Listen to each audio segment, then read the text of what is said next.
अपनी कार से हाईवे पे ट्रेवल कर रहा था। दोपहर का टाइम था और वो अपने मजे में अपनी धुन में गाड़ी चला रहा था। आगे एक पुल था जिसके नीचे नदी थी। जब वो आदमी पुल क्रॉस कर रहा था तो अचानक उसको लगा कि गाड़ी चलाने में कुछ दिक्कत हो रही है, कुछ प्रॉब्लम आ रही है। उसको अंदाजा हो गया था कि गाड़ी का कोई ना कोई टायर तो पंक्चर हुआ है।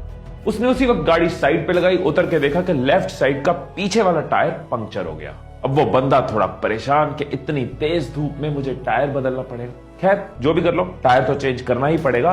उसने गाड़ी में से जैक निकाला, जैक को फिट किया, उसके बाद टायर के बोल्ट्स खोले और उनको एक साथ साइड में रख दिया। अब वो टायर को निकालने लगा। उसने जोर लगाया, झटके से पीछे खींचा। इसी दौरान उसका पाँव बोल्ट्स पे लगा और चारों बोल्ट नदी में गिर गए। अब वो बंदा भयंकर वाला परेशान, टेंशन में, स्ट्रेस में। अब क्या होगा? अब मैं टायर नहीं चेंज कर पाऊंगा, मैं कैसे आगे बढ़ूंगा, मुझे जहां पहुंचना है कैसे पहुंचूंगा, कितना लेट हो गया हूं, इतनी गर्मी में कोई दूर दूर तक नहीं है, मैं किसी से मदद भी नहीं मांग सकता। शिट यार, ये कहां फंस गया, क्या हो गया?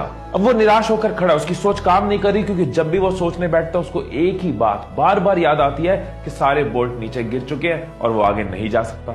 अब ये बंदा परेशानी में साइड में खड़ा, काफी देर निकल चुकी है। अब सामने से उसको नजर आता है एक किसान आ रहा है। ये सोच रहा होता है इससे मदद मांगू ना मांगू, ये क्या मदद कर पाएगा मेरी। अभी ये सोच ही रहा होता है कि किसान खुद ही आकर पूछ लेता है, साहब कोई परेशानी है तो बताइए, क्या मैं आपकी कोई मदद कर सकता हूँ?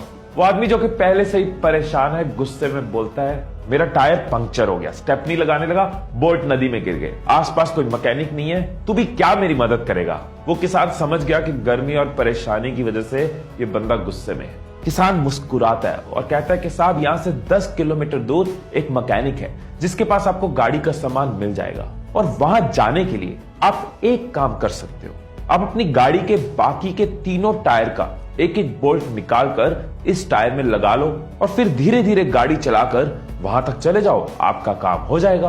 वो आदमी हैरान रह गया, उसका गुस्सा एकदम शांत हो गया। कहता, भाई साहब, जिस प्रॉब्लम से मैं आधे घंटे से जूझ रहा था, इसने कितनी आसानी से उसका सोल्यूशन दे दिया। उसने किसान को बोला, सॉरी यार, मैं गुस्से में था, लेकिन तुझे इतनी जल्दी सोल्यूशन कैसे मिल गया? पहले भी ये प्रॉब्लम हुई थी क्या कभी तेरे साथ? किसान मुस्कुराया और कहता है, ऐसा कुछ नहीं है, एक ही फर्क है, एक ही फर्क है कि आप उस परिस्थिति में अपनी परेशानी के बारे में सोच रहे थे, मैं उसी परिस्थिति में हल के बारे में सोच रहा था। सो दोस्तों, यहां तो आप प्रॉब्लम ओरिएंटेड हो सकते हो या फिर सोल्यूशन ओरिएंटेड हो सकते हो। या तो प्रॉब्लम आते ही परेशान होते रहोगे, प्रॉब्लम के अलावा कुछ देखेगा नहीं, परेशानी की वजह से कुछ सोच नहीं पाओगे। लेकिन अगर आप सोल्यूशन ओरिएंटेड हो तो आप सोल्यूशन की तरफ फोकस करोगे, आपका दिमाग हल ढूंढने में जाएगा, ना कि परेशानी ढूंढने में। जब महाराणा प्रताप की सेना में अकबर की सेना के मुकाबले हाथी कम थे तो उन्होंने अपने घोड़ों के आगे नकली सूंड लगा दी कि हाथी उनको अपना समझ के मारे ना। उन्होंने प्रॉब्लम पे फोकस नहीं किया कि हाथी कम है, उन्होंने सोल्यूशन पे फोकस किया, घोड़ों को हाथी बना दिया।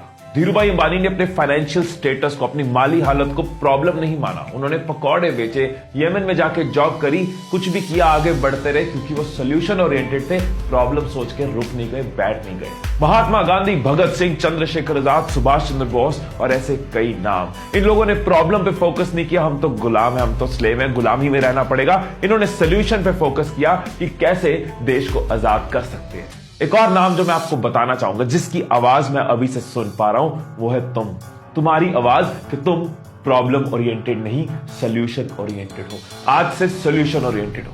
प्रॉब्लम्स हर जगह आएंगी, बिजनेस में आएंगी, पढ़ाई में आएंगी, रिलेशंस में आएंगी, लेकिन जो लोग प्रॉब्लम ओरिएंटेड होते हैं उनको परेशानी के अलावा कुछ नहीं दिखता, परेशानी की वजह से दिमाग चलता नहीं, हिम्मत और टूट जाती है। लेकिन जो लोग सोल्यूशन ओरिएंटेड होते हैं वो सीखते आगे बढ़ते हैं, सोल्यूशन पे फोकस करते हैं, हल पे फोकस करते हैं और हिम्मत और जुड़ जाती है। वो संजू मूवी में गाना था ना, इन गर्दिशों के बादल पे चढ़ के, वक्त का गिरबान पकड़ के, पूछना है जीत का पता, कर हर मैदान फतेह। अगर आपको भी हर मैदान को फतेह करना है तो ये बात याद रखना कि आपको प्रॉब्लम ओरिएंटेड नहीं, सोल्यूशन ओरिएंटेड बनना है।